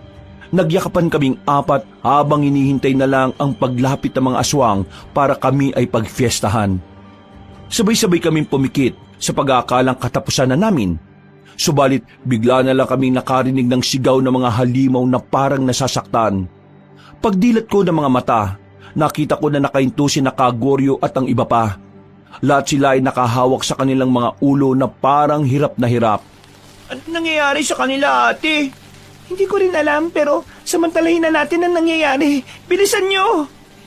Tumayo kami ulit at tumakbo palayo sa kanila. Pero maya-maya lang din ay muling nakakilos sa mga aswang. Yun nga lang ay hindi na sila sa amin nakabaling. Nakatingin silang lahat sa iisang direksyon, kung saan naroon kanina nakikipagsagupa si Tef. Dito ko naisip ang kakaibang nangyari kanina. Yung kasagupa naming babaeng aswang na bumubuka ang muka na maraming matatalim na mga ngipin. Tumakbo papunta roon si Kagoryo at ang iba pang aswang. Kaya mabilis kaming nakatakas. Pagdating namin sa kalsada ay pinapasok ko kagad ang 3 batang lalaki at kinandado ko ang pinto. Pero binuksan ni Fons ang bintana. Ate, saan ka pupunta? May kailangan lang akong gawin. Huwag ka na pong umalis, please. Huwag ka mag-alala. Mangako ko na babalik ako. Kailangan ko lang tulungan si Tef. Kahit na anong mangyari, huwag na huwag kayong lalabas dito, ha. Yumukod lang kayo at magtago. Ate! Hindi ko na pinansin si Fons. Tumakbo na ako pabalik dahil narinig ko na naman ang sigaw ng mga aswang na parang nahihirapan. Sinundan ko ang ingay hanggang sa marating ko ang malapit sa ilog. Dito ko nakita si Tef. Duguan siya at hingal na hingal habang kaharap niya ang babaeng aswang na siyang tila pinakapinuno ng lahat ng dalakit nun. Nakatusok sa isa niyang mata ang padlock mula sa kadenang hawak ni Tef. Umaangil siya, galit na nagsusumigaw. Kung nasaan ang sugat niya, doon din iniinda ni Kagoryo at ng iba pa ang sakit. Kung ganon, tamang hinala ko. Ang babaeng yan ang pinakapinuno ng aswang at hindi pala si Kagoryo. Nagmasid-masid pa ako habang umahanap ng sandatang pwedeng ipampatay sa aswang. Mabuti na lang ay nakakita ako ng matulis na kahoy mula sa naputol na punong naroon. Matibay ito at makapal na siguradong makakapatay sa sinuman. Mahal na ni Dodong Lipay! Hindi na dapat kayo lumabas pa sa lunggalin niyo! Mapapahamak tayong lahat kapag may nangyari sa inyong masama! Ah, ganun pala ah. Kaya pala kapag sinasaktan ko siya, lahat kayo'y nasasaktan. Nasa halimaw pa lang yan ang lakas yung lahat. Ngayon, humanda na kayo dahil bukod sa nadiskubre kong mahihina ang mga pang-amoy nyo, siya lang din pala ang buhay ninyo. Sa tingin mo, papayagan kong gawin mo yon, mga kasama! Pinaghahampas na naman ni Tef ng makapal na kadena si Ninunong Aswang na tinatawag nilang Lipay. Sa pulyo ng ilang beses sa mukha niya. Kaya ang mga aswang na nasa paligid ay nasaktan din ng husto. Galit na bumangon si Kagoryo at akmang susugurin pa ulit si Tef. Kasunod ng iba pang dalakit noon. Dito na ako pumasok mula sa likuran ng nasabing aswang. Gamit ang matulis na kahoy, tinaksak ko yon sa likuran ni Ninunong Lipay. Napaitad siya at napasigaw ng ubod lakas. Dahil dito ay napaitad din si Kagoryo at iba pang mga aswang na nakapalibot sa amin. Mga walang hiya kayo! Huwag niyong saktan si Ninunong Lipay! Bumaliktad na yata ang sitwasyon. Kanina lang ako nagmamakaawa sa'yo. Pero ngayon, ikaw na, Kagoryo! Magbabayad kayo! Ah, ganon, ito na ang bayad ko! Tumigil ka! Mas ibinaon ko pa sa likod ni Pinunong Lipay ang matulis na kahoy. Narinig kong lumagitik ito na tila tumama sa buto. Pero hindi ako tumigil dahil mas sinagad ko pa talaga hanggang sa maghiyawa na ang mga aswang at sabay-sabay na mapahandusay sa lupa. Lumapit si Tef nang mapaluhod na ang halimaw sa harap niya. Gamit ang kadena ay pinalupot niya yon sa lieg ng aswang. Nagkukumahog naman si Kagoryo na lumapit sa amin para pigilan kami. Pero nang nasa tapat na siya, ay sabay namin siyang sinipa. Nangihina siyang bumangon habang tinatagasan na ng dugo sa bibig. Tigilan niyo yan! Makiusap! Ako na lang ang tapusin niya! Huwag na siya! Mapuputo lang lahi ng dalakit noon kapag... Wala si Pinunong Lipay! Natatanda mo kanina na nakiusap din ako sa'yo, di ba? Ngayon alam mo na ang pakiramdam ng hindi na pagbibigyan? Walang iya kang babae ka! Makakapwa ko dalakit noon! Patayin niyo sila! Bago pa makalapit sa amin ang mga nanghihinang dalakit noon, ay hinigpitan na ni Tef ang pagkakasakal sa liig ni Ninunong Lipay. Ang lahat ng aswang ay nahirapan sa paghinga, at pagkatapos ay mas diniinan ko pa ang pagsaksak hanggang sa tumagos sa gitna ng dibdib ang kahoy. Umusli pa ang itim na puso ng halimaw sa katutuluyang nawala ng hininga. Ganon din ang nangyari kay Kagoryo at sa iba pa hanggang sa sabay-sabay silang natunaw at sumama sa ulan. Napaupo ko bigla hanggang sa mapasandal sa gilid ng puno. Lumapit sa akin si Tef at inabot ang kamay ko. Pumikit na lang ako at inabot ang kamay niya bago ko mawala ng ulirat. Paggising ko kabanong, maliwanag na at wala ng ulan. Pagpaling ko sa kaliwa ay nakita ko si Tef na nagmamaneho na ng sasakyan ko. Sa passenger seat ay nakaupo sina Fons, Calix at Dion na mahimbing nang natutulog. Ligtas na tayo. Makakauwi na tayo. Salamat ha. Maraming salamat din. Napangiti na lang ako at pagkatapos ay pasimple kong hinawakan ng kamay niyang nasa kambyo. Habang nasa biyahe pabalik sa syudad, ay ikinuwento nga ni Tef ang lahat sa akin. Kung bakit siya nagkaroon ng baril at maraming pera. Hindi ko na lang sasabihin dito dahil ibang kwento na po yun, kabanong. Sinubukan din naming magsumbong sa kapulisan patungkol sa nangyari pero hindi naman kami pinaniwalaan. Kaya wala na rin kaming nagawa kundi ang tanggapin ang mga nangyari. Wala rin namang naghahanap dahil walang mga kaanak sina Aling Fatima, Mang Eman, Mr. Ethan at Mrs. Bell. At dahil dito, sina Calix at Dion ay sinama ko na lang sa bahay para may katuwang din si Fons. At dahil sa pangyayari, ay bumalik ako at nagsorry kay Daddy. Nagkaintindihan kami at nagsorry rin siya sa amin ni Fons. Makalipas ang 1 buwan, pagkatapos ng may kasal, ay nauna na kaming bumalik sa Pinas ni Fons. Nagbakasyon kami sa lugar kung saan nakatira si Tef at dito na nga nagsimula kaming magkamabutihan. Nang malaman niya na anak ako ng isang bilyonaryo, umiwas pa nga siya sa akin nung una. Pero sinabi ko sa kanya na hindi naman ako ang mayaman kundi ang tatay ko. Ngayon po kabanong kami na ni Tef. Ikakasal na kami sa susunod na taon at meron na kaming maliit na negosyo sa Pampanga. Nagsimula kami ng sarili naming buhay at proud sa akin ang daddy ko. Dahil kahit mayaman siya, ay hindi ako humingi ng tulong para sa negosyong ito. Oo, mahirap, aaminin ko. Pero masarap sa pakiramdam dahil kasama mo ang mahal mo sa buhay na humaharap sa pagsubok. Alam ko isang araw, katulad sa pagsisikap ng mga magulang ko, uusbong din ang negosyo namin ni Tef at magiging bilyonaryo rin kami. Maraming salamat kabanong, nawa ay nagustuhan nyo ang aming kwento at naway marami rin kayong nakuhang mga aral. Mga kabangers, mga kayanggao, si Kabanong po. Maraming salamat po sa pakikinig nyo sa bagong kwento natin ngayong araw na ito.